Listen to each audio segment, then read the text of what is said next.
හොඳටම දැනෙන්න කියලා දෙනවා. ගෑනට වඩා චුට්ටක් ආදරේ. ගියපු දවසේම හිත ගියා කියන්නේ සර්ට නෙමේ ක්ලාස් එකට මීට වැඩිය හොඳයි. යන්නේ කොහෙද? ඒක දැන් මේ යන්නේ කොහෙද? සඳහන්සේ එකවුන්ට් ක්ලාස් එකට. සතුරන්සගේ එකවුන්ට් ක්ලාස් එකට. මොකද්ද මේ ක්ලාස් එක?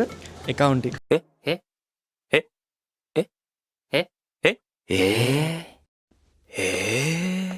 මම හිතුවේ මේ කණ්ඩ දුවනා කියලා උඩට. උඩ රෙස්ටුරන්ට් එකක්ද? නෑ එහෙනම් ක්ලාස් එක කාගේද? සතුරන්සේගේ මොකද්ද ක්ලාස් එක? ඇකවුන්ටින් සර්ව දාලා යන්න දුකයි සර්ද එහෙනම් මෙහෙම කරමු. අපි සෙකන්ඩ් ෂෝ එකත් තව ලියමු.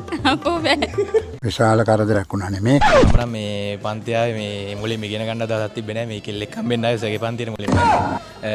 පස්සේ තමයි සර් කියන කතාත් අහලා ඉගෙන ගන්න චුට්ටක් ආසයි තුනේ. මන්ද දැන් හිතනවා දැන් චුට්ටක් මම අර කලින් හිටියට වඩා දැන් නම් චුට්ටක් ඉගෙන ගන්න චුට්ටක් ආසයි. මේ අවුලක් නෑ වැඩ කරගෙන යනවා සර්ට ගොඩක් ආදරෙයි. ආදරේ කියන්නේ මේ ගෑනට වඩා චුට්ටක් ආදරේ. එන්න තොඩා ගොඩක් ආදරේද නැත්නම් චුට්ටක් ආදරේ? ගෑනට වඩා චුට්ටක් ආදරේ ගොඩක් ආදරේ. ඒ ටික තමයි කියන්නේ.